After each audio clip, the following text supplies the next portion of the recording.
এতিয়া কথাটো হ'ল যে এজন দুজন দোষীৰ কাৰণে আমি এটা সমগ্ৰ জনগোষ্ঠীক টাৰ্গেট কৰি পেলাই উজনি অসমৰ পৰা মিয়া খেদা আন্দোলন কাৰ্যসূচী লৈছোঁ।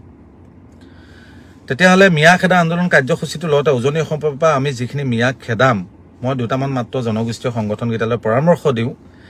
যে উজনি অসমৰ পৰা যেতিয়া মিয়াকেইটাক খেদাম, আমি তেওঁলোকক কেইটামান কথা মন কৰাই দিব লাগে আৰু সেই কথাকেইটা তেওঁলোকক লগত কৈ পঠাব লাগে, শিকাই পঠাব লাগে যে অনাগত যিটো ভাষাৰ অসমীয়া ভাষাৰ লোকপিয়ল আহিব, মানে ভাষাৰ লোকপিয়ল আহিব, অসমৰ মাতৃভাষা কি, সেই ক্ষেত্ৰত মিয়াসকলক যেতিয়া আমি উজনি অসমৰ পৰা খেদাম তেতিয়া তেওঁলোকক কৈ পঠাব লাগে যেতিয়া মাতৃভাষাৰ লোকপিয়ল আহিব তেতিয়ালৈকে কিন্তু তেতিয়া কিন্তু আপোনালোকে কোনো যাতে অসমীয়া ভাষা নিজৰ মাতৃভাষা বুলি পৰিচয় নিদিব, বেলেগ ভাষাক দিয়ক আপোনালোকে, আমাৰ মেটাৰ নাই, কিন্তু যেতিয়া আপোনালোকক আমি অসমৰ নহয় বুলি, অসমীয়া নহয় বুলি খেদিছোঁ তেতিয়া কিন্তু আপোনালোকে অসমীয়া ভাষাৰ অংশীদাৰ নহয় বুলি তেওঁলোকক সেই কথাষাৰ শিকাই পঠাব লাগে। আৰু দ্বিতীয় কথা হ'ল যে তেওঁলোকক এই কথাটো শিকাই পঠাব লাগে যিখিনি বড়োলেণ্ডত অৰ্থাৎ BTCত যিখিনি মানুহ বাস কৰি আছে তেওঁলোকক এই কথাটো উজনি অসমৰ পৰা খেদাওঁতে শিকাই পঠাব লাগে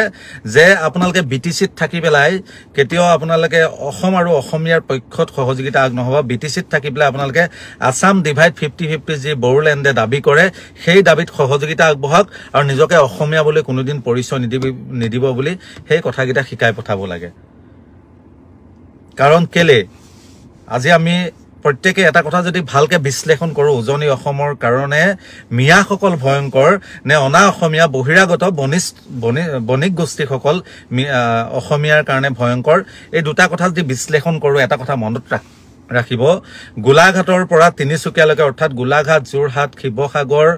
চৰাইদেউ, ডিব্ৰুগড়, তিনিচুকীয়া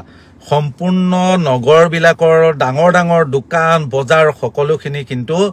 বিহাৰী, মাৰোৱাৰী, বেংগলীৰ হাতত। কিন্তু এই কথাটো কিন্তু প্ৰত্যেকে মনত ৰাখিব। আমাৰ সকলোখিনি সম্পত্তি, আমাৰ মানুহে যোনটো সম্পত্তি যদি 5 লাখ টকাত কিনিব নোৱাৰে, বহিৰাগত বণিক গোষ্ঠীয়ে আজি 10 লাখ 15 লাখ টকাত কিনি পেলাই তেওঁলোকৰ কব্জালৈ নি আছে। তেওঁলোকে আচলতে আমাৰ সম্পূৰ্ণ মাটি ধৰ্ষণ কৰি পেলাই লৈ আছে, কিন্তু সেইবিলাক কিন্তু আমাৰ চকুত লগা নাই। আমাৰ চকুত কোন পৰিছে? যি মিয়াসকল, যিসকলে আহি পেলাই ইটা ভূটাত কাম কৰি পেলাই যেনে তেনে পৰিয়াল পোহপাল দিয়াৰ কথা চিন্তা কৰিছে, অথচ ইটা ভূটাৰ পৰা ঘূৰি যোৱা টাইমত আকৌ মালিকক পইচা দি যাব লাগে, তেওঁলোক আজি আমাৰ চকুত পৰিছে। আমাৰ চকুত কোন পৰিছে? আচলতে যিসকলে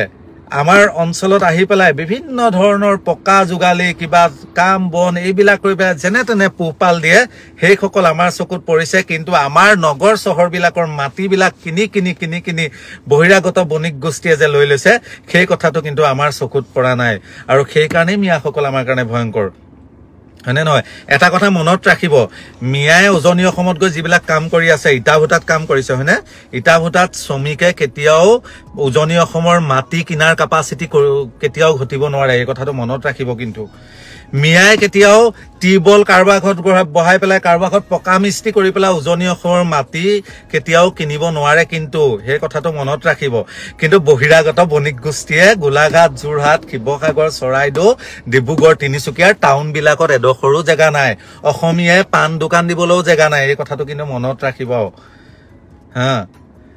আজি দেখা গৈছে যে তৎসত্ত্বেও আমাৰ টাৰ্গেট মিয়াসকল। ঠিক আছে, মিয়াসকলক যেতিয়া আমি উজনি অসমৰ পৰা পঠাইছোঁ তেতিয়াহ'লে তেওঁলোকক এই কথাকেইটা কৈ পঠিওৱা উচিত যে অসমীয়া ভাষা যেতিয়া মাতৃভাষা লোকপিয়ল হ'ব অসমত অনাগত দিনত, অসমীয়া ভাষাৰ পক্ষত আপোনালোকে চহী নকৰিব। যিদৰে বিহাৰী বেংগলীয়ে কয় বাংলা আমাৰ মাতৃভাষা, বিহাৰীয়ে যেনেকৈ কয় হিন্দী আমাৰ মাতৃভাষা, তেনেকৈ আপোনালোকৰ বেলেগ মাতৃভাষা ক'ব, অসমীয়া ভাষাৰ পক্ষত নাথাকিব। সেই কথাটো আমি কৈ পঠাব লাগে। আমি সেই কথাটো কৈ পঠাব লাগে যে যেতিয়া আপোনালোক উজনি অসমৰ পৰা আহিছে, বড়োলেণ্ডত যেতিয়া আপোনালোক থাকে, বড়োলেণ্ডত নিজকে অসমীয়া বুলি পৰিচয় নিদিব। আছাম ডিভাইড 50-50 যি বড়োৱে বিচাৰি আছে তেওঁলোকৰ পক্ষত যাওক, কিয় তেওঁলোকৰ মাৰপিট খাই পেলাই অসমীয়াৰ পক্ষত আছে, সেই কথাটো তেওঁলোকক আমি উজনি অসমৰ পৰা সেইটোতে শিকাই পঠাব লাগে। এই কথাখিনি কিন্তু সঁচাই, এই কথাটো প্ৰত্যেকে অনুধাৱন কৰিব আৰু অনুধাৱন কৰি পেলাই প্ৰত্যেকে এই কথাটো যদি বিশ্লেষণ কৰে গম পাব যে উজনি অসমৰ কাৰণে মিয়াখিনি ভয়ংকৰ নে উজনি অসমৰ কাৰণে অনা অসমীয়া অৰ্থাৎ বেংগলী, বিহাৰী, মাৰোৱাৰী বণিক গোষ্ঠীখিনি ভয়ংকৰ। সেই কথাটো কিন্তু আপোনালোকে ঘৰৰ পৰা মাত্ৰ গাঁৱৰ পৰা ওলাই আহি টাউনবিলাকত ওলাই আহিলে গম পাব। আজি দেখা গৈছে যে বিভিন্নজনে বিভিন্ন ধৰণৰ কথা বতৰা কৈ আছে আৰু মিয়াসকলক টাৰ্গেট কৰি কৈ আছে। তেওঁলোকৰ অঞ্চলত সঁচাকৈ হয়, অপৰাধজনিত কাম বেছি এটা কথা মনত ৰাখিব য'ত জনসংখ্যা বেছি তাত ভালৰ সংখ্যাও বেছি বেয়াৰ সংখ্যা তাতকৈও বেছি আৰু এনেকুৱা ধৰণৰ উচ্চতনীমূলক কথাৰে তেওঁলোকক আমি খেদি দিয়াৰ কথাই কিন্তু আমি কেতিয়াও কিন্তু আমি অসমখনক সুস্থিৰ পৰিৱেশ এটা সৃষ্টি কৰিব নোৱাৰিম কিন্তু বৃহত্তৰ অসমীয়া জাতি গঠন প্ৰক্ৰিয়াত কিন্তু সদায় বাধাৰ ৰেঙনি হৈ ৰব এই কথাটো কিন্তু স্পষ্ট আৰু কোনোবাই ভাবিব পাৰে মই কথাখিনি কোৱাৰ ক্ষেত্ৰত কাৰোবাৰ মিয়াৰ পক্ষ লৈছো বা অনামিয়াৰ সপক্ষে লৈছো তেনেকুৱা কথা নহয় হেতু কথা সিধা সিধি উজনি অসম সম্পূৰ্ণ গ্ৰাস কৰি পেলাইছে অনা অসমীয়া অৰ্থাৎ বহিৰাগত বণিক গোষ্ঠীয়ে গ্ৰাস কৰি পেলাইছে আমাৰ মাটি বাৰী কিনি পেলাইছে এডোখৰ মাটি মই থাকিবৰ কাৰণে যিডোখৰ মাটি 5 লাখ টকা দিছিলো এজন মাৰুৱাই আহি পেলাই 20 লাখ টকাত আমাৰ অঞ্চলত আহি পেলাই কিনি লৈছে কেনেকৈ পাৰিম আমি অসমীয়াই হা তেওঁলোকৰ টকাৰ কাপাচিটি যি কোনো কাৰণত আমাৰ অসমীয়াই তেওঁলোকৰ পক্ষ নোৱাৰো আমি খেদিছো কাক টিবল মিস্ত্ৰী আমি খেদিছো কাক ইটাভটাত কাম কৰা মিস্ত্ৰীটোক আমি খেদিছো কাক নিজৰ পৰিয়াল পোহপাল দিবৰ কাৰণে যেনে তেনে পৰিয়াল গিটা পোহপাল দি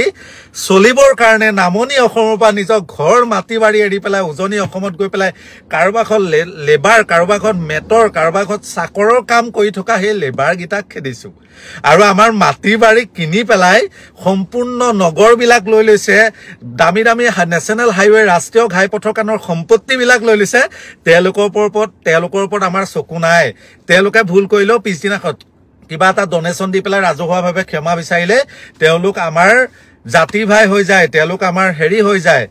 কিন্তু আজি যে সেই দুখীয়া নিচলাৰ কাৰণে তেওঁলোক আমাৰ চকুত পৰে নহয় জানো এই কথাখিনি কিন্তু আমি প্ৰত্যেকে বিশ্লেষণ কৰাৰ প্ৰয়োজন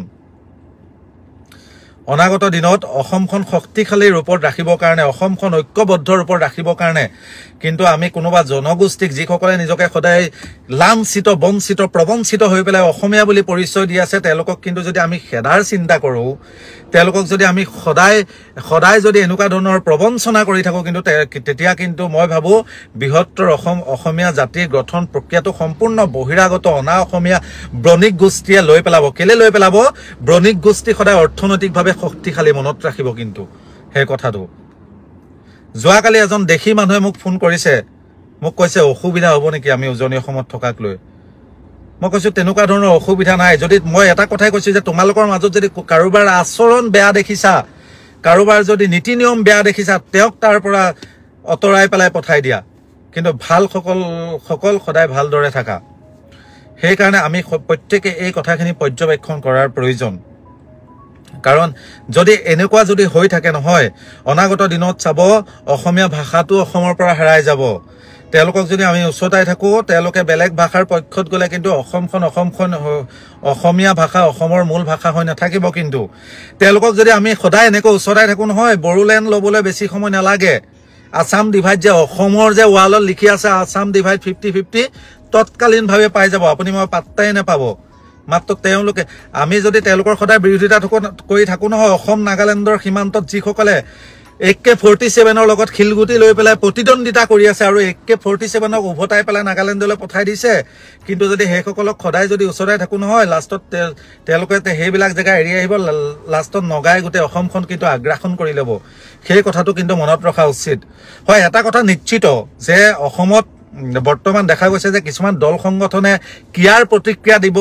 দিবলৈ গৈ পেলাই যে অসমখনৰ পৰিৱেশটো পুৰা অস্থিৰ কৰিব বিচাৰিছে অসমৰ বাতাবৰণ যে বেয়া কৰিব বিচাৰিছে কিন্তু সেই ক্ষেত্ৰত সকলো পক্ষই দুখ আছে সেইটো সঁচা কথা কিন্তু তাকে লৈ পেলাই আমি আমাৰ মাটি বাৰী যিসকলে ধৰ্ষণ কৰি লৈ ললে সেইসকলক আমি দেখা নাই আৰু টিবল মিস্ত্ৰী ইটাভটাত কাম কৰা মিস্ত্ৰীকেইটাক যদি আমি খেদিবলৈ যাওঁ কিন্তু আমি কেতিয়া কিন্তু সাফল্যমণ্ডিত নহম সেই কথাটো মনত ৰাখিব যদি বেয়া আছে আমি সকলো একত্ৰিত হৈ পেলাই বেয়াক খেদিব লাগিব কিন্তু এজন দুজন বেয়াৰ কাৰণে এটা জনগোষ্ঠীক টাৰ্গেট কৰি ল'ম বা অসমৰ 1/3 জনসংখ্যাক খেদি পঠাম সেইটো কিন্তু কেতিয়াও সাফল্যমণ্ডিত হ'ব নোৱাৰিব সেই কথাটোৰ প্ৰতি প্ৰত্যেককে লক্ষ্য ৰখা উচিত আৰু এটা কথা আমি প্ৰত্যেকে মন কৰা উচিত যে আজি আমাৰ চাওক গুৱাহাটীখনে চাওক গুৱাহাটী ফেন্সি বজাৰ চাওক বহিৰাগত বণিক গোষ্ঠীয়ে লৈ গৈছে গুৱাহাটীত মিয়াগিটাই কি কৰিছে শাক পাচলি বিকিছে ফুটপাথত আহি পেলাই কোনোবাই বেলেগৰ ব্ৰইলাৰ দোকানত ব্ৰইলাৰ কাটিছে কোনোবাই কাৰোবাৰ হোটেলত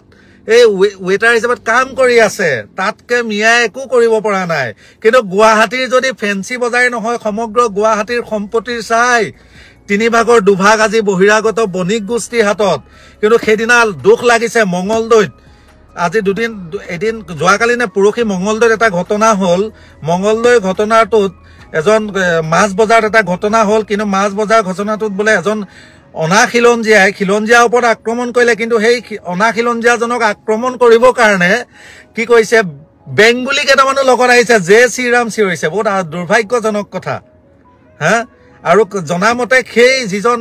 যিজন বেপাৰী আছিলে বেপাৰীজন কোনোবা আমাৰ বোলে গৰিয়া নে দেশী মুছলমান হয় কিমান দুৰ্ভাগ্যজনক এটা কথা সেইকাৰণে এটা কথা নিশ্চিত যে বেয়াক আমি খেদিব লাগে কিন্তু বেয়াক খেদিব গৈ এটা জনগোষ্ঠীক খেদাটো উচিত নহয় যিদৰে চাওক বহিৰাগত মাৰুৱাৰীয়ে আমাৰ শিৱসাগৰত যেতিয়া আক্ৰমণ কৰিছিলে আমাৰ অসমীয়া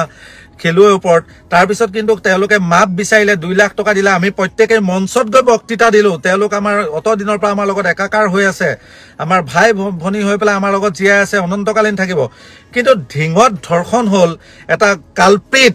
তাৰ আচলতে ভাষাৰে ক'ব নোৱাৰি কিন্তু সেই ধৰ্ষণৰ কাৰণে সমগ্ৰ উজনি অসমত কাম কৰি থকা ইটাভুটা টিবল মিস্ত্ৰী পকা মিস্ত্ৰী কেইটাক আমি খেদি কি লাভ আছে আমি যদি খেদিবলৈ ইচ্ছা আছে সমগ্ৰ অসমীয়াক খেদো আমি খেদিবলৈ যদি ইচ্ছা আছে যিসকলে অসমত থাকি অসমীয়া নহয় বুলি কয় অসমক 50-50% ভাগ বিচাৰে সেইবিলাকক অসমৰ পৰা খেদিব লাগে